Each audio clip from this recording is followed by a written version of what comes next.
Ravi de vous retrouver pour un nouvel épisode du CQFR avec notre Michael Bridges de la rédaction, Shai Mamou. Shai, il y avait 7 matchs au programme cette nuit. On peut commencer d'abord par ce qui s'est passé dimanche soir, pas vraiment dans la nuit, mais plutôt la soirée à heure européenne, et avec ce game winner exceptionnel. Je pense que c'est presque un euphémisme de Kyrie Irving. Victoire des Mavericks contre les Nuggets 107-105 avec un panier de Kyrie Irving au buzzer. Franchement, si vous ne l'avez pas encore vu, on le mettra peut-être dans la vidéo, mais je vous invite vraiment à aller checker ça. Un espèce de runner main gauche en s'éloignant du cercle, un tir lobé par-dessus Nikola Jokic. Bref, un panier exceptionnel, comme je le disais, de Kyrie Irving et victoire des Mavs contre les Nuggets. Le degré de difficulté et le contexte, franchement, de mémoire récente, j'en ai pas vu beaucoup comme ça parce que Mm. c'est une espèce de hook, donc main gauche, depuis quasiment la ligne des lancers, par-dessus un mec, alors Nikola Jokic, c'est pas le meilleur défenseur de tous les temps, mais c'est un grand gars et je rajouterais presque avec le contexte, parce qu'il en a parlé après, sinon j'en parlerai pas, mais Kyrie a parlé du fait qu'il était en plein ramadan et que, Exactement. il a pas décalé son ramadan, donc il a dit: «J'étais à jeun et j'avais pas bu». En gros, il sait pas ce qui s'est passé, intervention divine et il a rentré ce panier qui est exceptionnel. Alors certes, il est un peu là pour ça parce que c'est un joueur qui est par essence clutch et qui est capable de rentrer des tirs difficiles, mais là, on est à un degré de moi, je regardais le match sur beIN, Rémi Reverchon et Jacques Monclar, ils étaient totalement abasourdis, quoi. C'était qu'est-ce qui s'est passé? Je crois pas avoir déjà vu ça, enfin, donc c'était magnifique et ça c'est venu, boucler un match qui était intéressant parce que et qui était important pour les Mavs parce que cette course pour la 6e place n'est pas terminée et battre les Nuggets, comme ça dans ce contexte avec ce petit, cet énorme game winner à la fin, c'était assez incroyable. Ah, c'est une très belle victoire pour Dallas. Alors ils ont dominé la majorité du match. Ils ont même mené de 13 points dans le 4e quart-temps. Ils ont été repris, ils se sont fait Ouais. reprendre, ils sont même repassés derrière. Jamal Murray a marqué un panier à 3 points à une vingtaine de secondes de la fin, ça donnait 105-102. Je me suis dit: «Ah bah mince, les Nuggets font le hold-up, les Mavs méritaient de gagner», dans le sens où je trouvais qu'on avait vu beaucoup de bonnes choses du côté Mmh. de Dallas sur ce match-là. Derrière, panier à 3 points de Luka Doncic qui met 37 points d'ailleurs pour égaliser, puis Kyrie qui met ce game winner. Les Mavs sont sur une belle période, 5 victoires au cours des 6 derniers matchs. Ils ont eu une belle période, un trou, et là, ils sont nouveau sur une belle période. Et je trouve que cette équipe est quand même très intéressante. Elle a un potentiel heu, très intriguant, notamment parce qu'elle défend beaucoup mieux. Elle défend beaucoup mieux depuis les arrivées de Gafford, de PG Ouais. Washington. Derrick Jones aussi montre des belles choses. On a ouais, il y a une équipe vraiment dangereuse. Il y a 2 stars, la balle bouge pas beaucoup, circule pas beaucoup. On en parlait un peu dans le chat hier, dans le chat Rivers, on se disait: «Mais combien?» J'aimerais vraiment avoir la stat du nombre de dribbles posés par les joueurs autres que Kyrie et Luka. D'ailleurs, hier, il y en a pas un seul qui a mis un 3 points au passage, ce qui est leur boulot, mais on sait que ça sera pas toujours le cas. Il y a quand même des soirs où ça va rentrer dedans au-delà de Luka et Kyrie. Mais oui, les mecs dribblent jamais, mais par contre en défense, ça se bat et ça donne, ouais, une équipe des Mavs qui limite les Nuggets à 105 points, et Jokic hier, il est à 6 sur 16 au tir. Je pense que l'adjectif c'est dangereux que tu as utilisé tout à l'heure, c'est Ouais. vraiment le bon terme parce que, j'ai déjà exprimé mon scepticisme sur Dallas, surtout avant les trades autour de la deadline, mais je les trouve tellement dangereux, c'est-à-dire parce qu'ils sont un peu imprévisibles, parce qu'il y a toujours, je me pose toujours des questions, sur la défense et toutes ces choses-là, mais ils sont dangereux parce que Luka Doncic, est là, parce que là, il met encore 37 points, ce hier et parce que Kyrie est là et parce que c'est une équipe ultra clutch. Théo nous disait justement que c'était statistiquement l'équipe la plus clutch de NBA, que tu la plus forte dans les money time, dans les situations serrées et ça en fait une équipe ultra dangereuse en cas de play-in parce que c'est peut-être ce qui leur est promis, on ne sait pas. La lutte est intéressante, mais c'est pas figé. En cas de play-in, tu joues cette équipe-là sur un match, je pense que tu es pas du tout, tu pas du tout tranquille et même sur une série de playoffs, avec Doncic et Kyrie, sur des matchs serrés, ça peut être, c'est assez incroyable. Donc c'est l'équipe dangereuse. C'est pas une équipe sur laquelle je miserais pour aller au bout, mais c'est une équipe incroyablement dangereuse. Mais pour la défense, justement, je trouve que c'est vraiment un aspect sur lequel ils C'est ont mieux, fait des vrais progrès. c'est Rien mieux. que récemment, ils ont limité les Warriors à 99 points, les Bulls à 92, là, les Nuggets à 105. C'était un match presque défensif. Il y a malgré le fait que le jeu offensif tourne surtout autour de 2 hommes, les autres sont quand même dans un rôle, où ils acceptent leur rôle, ils respectent leur rôle et ils se donnent à fond en défense. Et oui, tu parlais d'ailleurs pour ce qui est du classement, pour l'instant, ils sont 7e, donc pour l'instant, ça passerait par le play-in, mais ils ont encore toujours la possibilité de finir dans le top 6. Ils sont Donc ouais, ex-aequo avec, Sacramento et Phoenix. Enfin, pour l'instant, ça se joue sur des tie-breakers, mais ils ont une défaite de plus que Sacramento. mmh, Ils ont une défaite de plus que les Kings, mais ils ont le même nombre de victoires, ouais, effectivement. Pardon, ils ont une victoire non, pardon. Ils ont une victoire de plus, une défaite de plus, donc ça donne effectivement plus ou moins le même pourcentage. Donc en nombre de matchs, ils sont plus ou moins au même stade. Heu, mais par exemple, Sacramento est à 57,6% de victoire et Dallas mmh, 57,4. Mais oui, voilà, voilà. il y a encore clairement la possibilité d'aller chercher la 6e place. Mais pour ce qui est de la défense, je pense quand même que ça va aussi se jouer sur le niveau d'effort de Luka et Kyrie parce que quand ils sont ensemble sur le terrain, c'est clairement pas leur fort, c'est pas là-dessus qu'ils font la différence. Il faudrait voir faut espérer pour eux qu'ils seront pas ciblés et qu'ils feront les efforts minimums pour justement éviter d'être ciblés et de pénaliser l'équipe. Parce que sur le reste, par contre, ils sont incroyables. Enfin, quand ils sont ensemble, ces 2-là, j'ai que du bien à dire de Kyrie Irving. Vous savez à quel point j'étais sceptique aussi. J'ai que du bien à dire de la saison qu'il est en train de faire. Et évidemment que du bien à dire de Luka aussi, qui est sur une saison de calibre MVP et qui serait peut-être un tout petit peu plus dans la discussion si les Mavs finissaient un poil plus haut que ce qu'ils sont actuellement. Allez, on peut enchaîner avec la performance de Victor Wembanyama qui a sorti un très gros match contre les Nets. Victoire des Spurs après prolongation 122-115.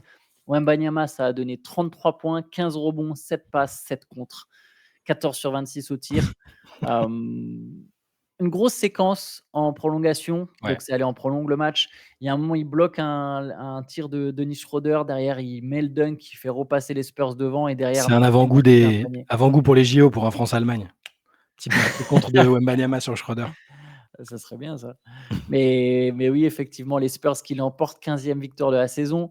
Au passage, je donne l'info tout de suite, tu pourras toujours revenir sur le Bien sûr. match, mais Greg Popovich a reconfirmé ce qu'on savait déjà, c'est-à-dire que les Spurs viendraient à Paris l'an prochain.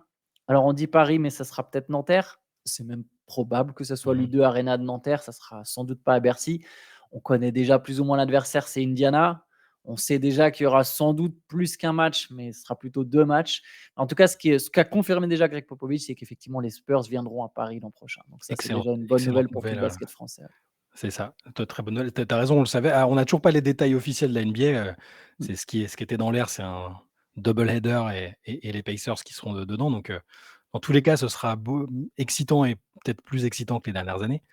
Et puis voilà, la France va pouvoir voir, Wembanyama, en tant que joueur NBA, sur un match à Paris, ça c'est incroyable. Et il sera déter à faire un carton, hein. Ah, c'est sûr, c'est à peu près sûr, je vois pas de toute façon, même s'il le veut pas, il fait des cartons tout le temps maintenant quasiment. Quand il a le temps de jeu, c'est exceptionnel. Là, pour revenir sur le match de cette nuit, il a encore fait alors toujours pareil, les lignes de stats, on leur fait dire ce qu'on veut et puis maintenant on les tord un peu pour que ça devienne historique tout ça, mais il y avait jamais un joueur qui avait fait, au moins 30 points, 15 rebonds, 5 passes et 5 contres, tout en shootant à 50. Et là Mmh. maintenant, après cette performance-là, ses moyennes en saison, donc là, je te les donne là, après ce match-là, c'est 20,8 au niveau des points, 20,8 points par match, 10,4 rebonds, 3,5 passes, 1,3 steals, 3,5 contres. Et il y a 2 fois des joueurs, c'est 2 joueurs qui ont eu ces moyennes-là, sur des saisons. C'est Karim Abdul-Jabbar et Hakim Olajuwon. Ils l'ont fait 2 fois et c'était prime Karim, prime Hakim. Mais dans une NBA avec moins de Bien possession quand sûr. même. C'est pour ça que je dis bien qu'il faut relativiser, mais c'est marrant de voir, il est Mais rookie et il est déjà sur ces bases-là. Le temps de jeu est pas aussi encore, au voilà, il max joue de ce qu'il 36 sera. minutes avec la prolongue, quoi. Maintenant oui, mais là, vu que c'est des stats sur la saison, il est pas encore, je sais même pas s'il est Mmh. au-delà des 30 minutes de moyenne par match, il doit pas y être encore, sur la saison totale, hein, mais dans tous les cas, bon, c'est ahurissant et on peut Ouais, dire, c'est c'est affolant. une autre époque et machin, c'est affolant et dans les matchs, au-delà des statistiques, tu as raison de parler de sa prolongation. Il fait 4 points et 2 contres parce qu'il y a celui sur Schroeder, mais il en remet un autre Ouais. et j'ai beaucoup aimé sa manière de s'adapter. Parce que je suivais aussi le match, un peu sur Twitter et Benjamin tweetait sur le match, il montrait des actions, il disait, «Ah, Nick Claxton, il a vraiment le profil pour gêner Victor et il le fait bien». Et 30 secondes après ce tweet-là, il a trouvé le moyen de s'adapter. Il a fait un petit move et une sorte de flotteur, avec la planche qui est en le lançant super haut et il s'est immédiatement adapté et c'est aussi ce qu'aime Greg Popovich, c'est que c'est un garçon qui analyse et qui réfléchit et il s'adapte aux situations et on est qu'en saison 1 du truc Ouais, donc c'est mais ça, c'est les prémices déjà de la saison 2 en fait. Là, on sent ce qui va se passer. D'ailleurs, il y a un duo qui monte vraiment en puissance avec Devin Vassell, 25 points, 8 passes. Ces deux-là, c'est quand même un tandem très intéressant pour San Antonio. Et ils s'envoient des fleurs mutuellement, aussi dans leurs déclarations, heu, j'ai même, sur le voilà, la rage qu'ils avaient tous les 2 et dans leur manière de célébrer des paniers, tu vois? J'aime bien ce qui se passe en ce moment. Cette fin de saison, elle est productive pour San Antonio. Elle est beaucoup moins frustrante, même quand il y a des défaites. On a l'impression qu'ils font quand même les choses un peu mieux qu'à un certain moment de la saison. Je partage tout à fait ton avis. Autre game winner, c'était celui de Bam Adebayo. Bam Adebayo qui a planté un 3 points pour la gagne. Miami est pas passé loin de s'incliner encore une fois, mais cette fois-ci, Miami a trouvé les ressources pour battre. Pardon, c'est la deuxième victoire de suite quand même de Miami. Ouais, Ils avaient enchaîné 4 avant, mais là, c'est deuxième victoire de suite. Ils ont battu Detroit 104-101. Donc Bam Adebayo qui marque au buzzer, il finit avec 20 points, 17 rebonds et donc le game winner. Il y a eu 30 points de Duncan Robinson qui est devenu, je crois, le plus rapide à passer la ouais, barre des 1003 points en carrière. Duncan exactement. Robinson qui est en grande forme, il n'y avait pas de Jimmy Butler, mais victoire du Heat. Le Heat qui se relance un peu, on peut dire ça comme ça, et qui reste en course pour la 6e place, même si pour l'instant Miami est 7e. Ils ont eu chaud, hein, quand même, hein. Ouais, Parce que juste avant, Cunningham, il a un tir à 3 points aussi pour, il rate, ouais. potentiellement donner la gagne et derrière Rosier fait le bon choix parce que je commençais à me dire: «Rosier va foncer dans le tas et tenter un truc» et ça va finir en prolongation et il se retourne, il voit Adebayo qui est un peu loin, parce que franchement le tir il est loin, hein. Il est pas Ouais. logo mais il est pas loin du logo et il te rentre ça alors que c'est un c'est un mec qui est genre à 11 à 3 points en carrière. C'est vraiment un alors c'était un bon choix, il s'est avéré que c'était un bon choix, il gagne là-dessus et ça fait un deuxième buzzer beater, de la soirée pour la gagne après celui de Kyrie. Et il y a eu 18 points d'Evan Fournier. 18 points d'Evan Fournier qui était meilleur marqueur des Pistons. Pour Adebayo, c'était sa 4e tentative à 3 points cette saison. Voilà, bien joué. C'est la bonne. Autre match, la victoire de Milwaukee contre Phoenix. Milwaukee qui a joué 4 matchs sans Yanis, ils ont gagné 3. Ils en ont gagné 3 sur Ouais, 4. Yanis n'était pas présent, il y a eu le retour de Chris Middleton. 31 points, 16 passes pour Damian Lillard, victoire des Bucks 140-129. 22 points, 7 passes pour Middleton en 25 minutes. Ça va faire beaucoup de bien le fait que Middleton puisse rejouer et qu'il soit tout de suite heu, performant. Et je crois qu'il a manqué 18 matchs ou 16 matchs ouais. avec sa blessure à la cheville. 31 points aussi et 10 rebonds de Bobby Portis, 5 sur 5 à 3 Énorme, points. Il a énorme été Bobby Portis et ses super yeux vif en plus. écarquillés, Il a incroyable. enchaîné les paniers en vraiment quelques minutes. Ouais. En face, Booker 23 points, Bradley Beal 28 et Kevin Durant 11 points, 10 tirs en 41 minutes. Match très timide, de KD, match, pas rassurant pour les Suns en termes d'alchimie entre les 3. Match catastrophique pour les Suns sur le plan défensif, ils ont pris 140 points. Ouais. Toutes les inquiétudes qu'on a sur cette équipe, elles se sont matérialisées sur ce match-là. Alors ce ne sera pas toujours le cas, on les a vus aussi être, bien fonctionner ensemble et outscorer des équipes parce que tu as KD, Booker et Bradley Beal, c'est forcément, tu bats les 90 des équipes, avec cette force de frappe-là. Mais contre une équipe qui avait pourtant pas Yanis et qui a vraiment bien joué le coup, c'était hyp j'ai ça m'a pas du tout rassuré sur, ce qu'on le disait il y a quelques jours sur les Suns, hein. Les Suns, l'échantillon est trop faible, pour développer quelque chose de vraiment, suffisamment solide pour aller en playoff sans craindre quoi que ce soit. Mais les Bucks aussi ont été super adroits. Il faut quand même le Ouais. reconnaître, quand ton adversaire shoot à 24 sur 41 à 3 points, Mmh. c'est pas facile non plus d'aller chercher le match. Mais effectivement, ça reste une défaite, forcément pas rassurante pour les Suns. Mais il y avait une équipe des Bucks qui a été super à droite et Milwaukee qui du coup reprend, ouais, se met un peu à l'abri pour l'instant pour la 2e place à l'Est. Oui, bah, on pressent cette deuxième place, Cleveland ne va pas lâcher comme ça, mais oui, Milwaukee, c'est la deuxième équipe, de l'Est. Ça aurait dû être le cas déjà depuis le début de la saison et il y a un monde entre les Celtics et les Bucks pour l'instant, mais au moins les Bucks, et c'est valide à peu près ce statut de deuxième meilleure équipe, même si Cleveland, comme je disais, va pas lâcher l'affaire. Ils ont 70 000 blessés et différents absents, à chaque match, mais ils vont quand même tenter le coup. En parlant de 3 points et de Boston, et donc Boston a battu Washington 130-104, 24 paniers à 3 points aussi pour les Celtics, 6 pour Tatum, mais surtout 10 pour Sam Hauser. Sam Hauser qui a signé son record en carrière avec 30 points, donc tous ses paniers, c'est des tirs derrière l'arc. Et ce qui est fou, c'est qu'il les met seulement en 23 minutes. Son Mmh. 10e, il est au tout début du 3e quart-temps.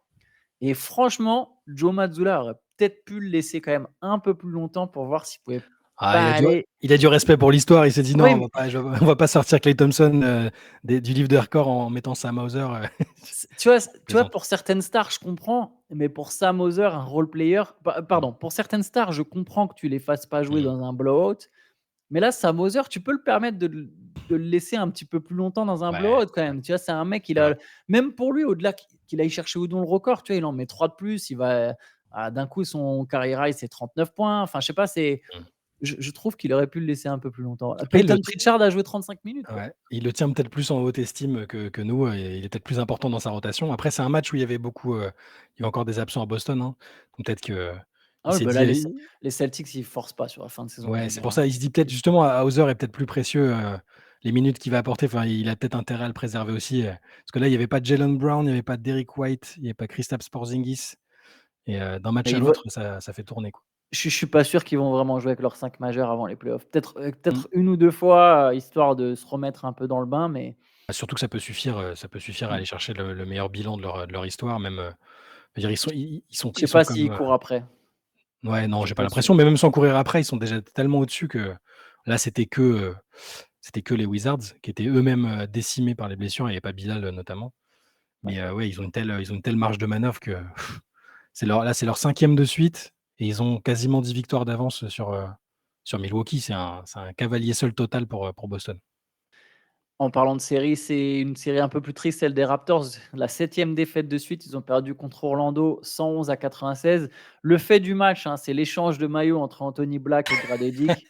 Voilà, je vous laisse, Ça, tu deviner, aimé vous ça? essayez de regarder. 1er message de la journée, d'Antoine, c'était, non, j'exagère, tu en as envoyé d'autres, mais c'était: «Ah, regardez, regardez ce qu'ils ont fait». Ça m'a fait rire parce qu'en fait, c'est la manière dont ils l'ont. Mmh. Genre, c'est pas un truc spontané, tu vois? Ils ont vraiment travaillé leur truc et ça les a fait marrer. Eux-mêmes, ils se sont tapés une barre, ils se sont arrangés entre eux, ils ont fait le truc et c'est ça qui me fait rire, en fait, c'est la manière dont ils l'ont mis en scène, tu vois? C'est pas juste, J'imagine anodin. l'échange de messages avant le match: Exactement. «Mec, mais Eux, tu ils se sont t'appelles tapés Black, une eh mec, barre. tu t'appelles Dick, incroyable!» Ouais, Pardon. enfin, tu le vois, ils sont, les mecs, ils sont en train de Tu rigoler. tu crois qu'il a envoyé un SMS à Derrick White et que l'autre, il l'a juste mis en vue et il l'a pas calculé, quand il a voulu faire l'échange de maillots, Je me suis posé la question parce que je me dis: «Quel autre jeu de mots à la con ils peuvent faire?» Tu vois? Ah, il y a de ouais, là, en NBA, il faudrait qu'on regarde. Ça Mmh. pourrait faire un article, là, on pourrait se taper une barre, les meilleurs échanges de maillots avec Grady Dick. Il y a moyen de faire quelque chose. Enfin bref, sinon sur le terrain, le Magic l'a emporté 111-96, comme je disais, 29 points, 6 rebonds, 5 passes de Paolo Banchero. Yes. Paolo Banchero qui, je le rappelle, a été un temps désigné comme par les supporters des Hawks comme une star inefficace qui ne méritait pas d'être All-Star à la place de Trae Young. Voilà, c'est mon combat un peu cette saison, c'est, que les gens ne se rendent pas compte du potentiel et du talent de Paolo Banchero. Il est vraiment très, très intéressant, je trouve. C'est une vraie star dans cette équipe.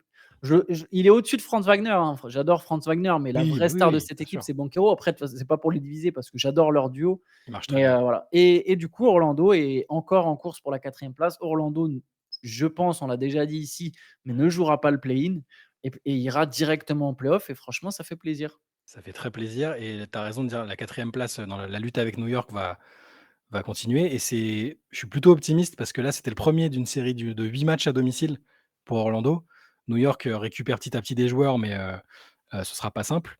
Donc moi, j'y crois, la 4e place est à l'avantage du terrain, retour des playoffs avec un premier tour à la maison, écoute, ce serait parfait. Là, c'était, bon, c'était des Raptors qui étaient, on l'a dit, décimés aussi. Il manquait Ouais, beaucoup de monde. les Raptors, Ils sont en roue libre. ils jouent plus depuis trop longtemps. Ils sont en roue libre, mais, ils ont quand même fait le job. Banchero, tu as raison aussi, je partage évidemment ton avis.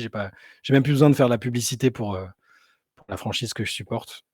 Tout le monde est, je pense, en train de, alors c'est pas un joueur ultra médiatisé, hein, et Orlando ne sera pas très médiatisé, mais ceux qui suivent la conférence Est se rendent compte du très bon travail qui est fait à Orlando, et notamment avec Banchero en franchise player, et c'est pas un problème que Wagner soit numéro 2 parce que ça lui convient Non, très bien. très C'est un bon joueur duo. très altruiste qui recherche pas spécialement la lumière, et c'est aussi pour ça que le tandem fonctionne. J'ai parlé des fans des Hawks. Les Hawks l'ont battu les Clippers 110-93. On va sans doute parler un peu plus longuement des Clippers. Ça fait plusieurs CQFR qu'on alarme un peu. Mais donc, victoire des Hawks, 21 points, 10 passes pour Dejounte Murray, 18 points, 12 rebonds, 6 passes pour Jalen Johnson, qui a fait vraiment une saison Excellent, incroyable. une Ouais. saison de MIP, mais personne, votera pour lui parce que la moitié des votants savent pas qui c'est. J'aimerais vraiment que ce soit lui. Bon, j'imagine que. En plus, Sengun n'est plus éligible. Ouais. Je sais pas si Maxi est encore éligible, mais Sengun, il sera Ah, mais plus éligible. les votants, mettront Maxi. Maxi est revenu, donc je pense qu'il va faire ses Ouais, mais matchs. il sera peut-être plus oui, oui, il faut voir, oui, voilà, faut voir combien de temps, Mmh. s'il leur manque, parce il en a pas beaucoup à manquer, hein, Maxi, pour être plus éligible, donc il faudrait voir, mais Jalen Johnson, ouais, vraiment très belle saison.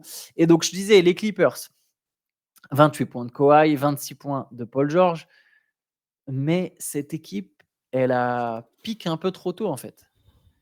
Elle C'est un peu est ça. elle est montée en puissance peut-être un peu trop tôt, et là, il y a un vrai, ouais, il y a un vrai déclin. Ils sont même pas sûrs, Shai, Je de te finir je 4e. te l'avais dit ça. Je te Ils l'avais dit les peuvent encore Pelicans. perdre l'avantage du Eh terrain oui, par rapport aux Pelicans. Il y a un match d'écart entre les 2. il Alors y les avait Pelicans, que ils ont un gros ouais. calendrier à venir, mais Ouais, mais tu vois, il y a pas si longtemps, je me rappelle, ouais, je te disais: «Ah, les Pelicans, ils sont à 3 matchs», et ça ouais, semblait et tu as je raison. comprenais que tu dises: «Non, ça va quand même être compliqué», mais les Clippers, je les trouvais pas fous, entre les blessures des uns. Westbrook, est toujours pas Voilà, il y là, a plus de banc, hein. Sans il y Powell, a plus de banc. sans Westbrook, il y a plus, enfin, il y a plus, en fait, il y a Ouais, un banc, mais il y a pas un mec qui va diriger ce banc, si tu veux, je pense et que ça Kawhi serre un leur peu fait les mal. dents. Kawhi, serre un peu les dents, il joue, mais Mmh. s'il avait le choix et en d'autres saisons, il aurait peut-être, pris un peu plus de temps pour, se remettre. Harden un Et peu blessé aussi. ouais, c'est pas une très bonne période, alors oui, de toute façon, on peut pas leur reprocher d'avoir été aussi bon pendant aussi longtemps, après le démarrage, Kata. Mais tu as peut-être raison, faut voir comment ils vont rebondir parce que c'est pas pareil de finir 4 ou 5. On le dit assez souvent, c'est pas la même chose. Donc là, ils sont sur, ça fait combien? 4 défaites en 5 matchs, je crois? Ouais, Et alors j'ai pas leur calendrier à venir, mais ils ont un bilan négatif sur quelques semaines là. ouais, et ça C'est m'étonnerait pas que les Pelicans, les dépassent prochainement. Ouais, ça on verra, mais de toute façon, dans tous les cas, ce qui est sûr, c'est qu'au fait qu'ils restent 4e ou qu'ils passent 5e, ils sont pas sur la meilleure période, et tu arrives pas en play-off en tu sens qu'il y a un peu de fatigue, tu sens que c'est Mmh, une équipe âgée, que c'est une équipe qui a pas forcément des jeunes jambes. Bah, il manque Westbrook, il manque Powell. Comme je disais, les Pelicans ont un calendrier difficile, donc tu vois, c'est pas garanti que New Orleans, continue. New Orleans est sur une belle période, je trouve que les mmh. Pelicans sont très intéressants, mais là, ils vont avoir plein de vrais tests. Donc peut-être que les Clippers resteront 4e, mais dans tous les cas, il y a, ouais, il y a pas forcément du souci à se faire, mais elles dégagent pas. Les Clippers sont pas en train de dégager le meilleur visage juste avant le Ouais, début des playoffs, quoi. Normalement, à ce moment de la saison, les meilleures équipes, elles piquent, tu vois. ouais. Et non, eux, ils ont piqué un peu avant le All-Star break.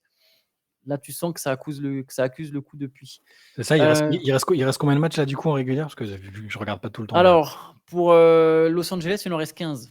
Bon, tu as toujours ouais, c'est l'occasion de te relancer, mais on sait que les 5 derniers, par exemple, les 5 mmh, derniers, les 10 derniers jours, c'est les porteurs d'eau qui jouent, hein. Alors, pas forcément quand il y aura des histoires de tie-break, de possibilité d'avoir l'avantage du terrain, mais les 10 derniers jours, c'est rarement le moment de la saison où les équipes se donnent à fond. ouais, On va dire, il faudrait que là, il y ait une petite montée en puissance sur les 10 prochains matchs, et c'est pas l'air d'être le cas. ouais, On a fait le tour, Shai. On se absolument. retrouvera cet après-midi pour un podcast en compagnie de Théo. Bien sûr, on sera tous les 3. Et on se retrouvera demain pour un nouveau CQFR. Et d'ici là, bonne journée à tous. Bonne Ciao, journée, ciao. ciao.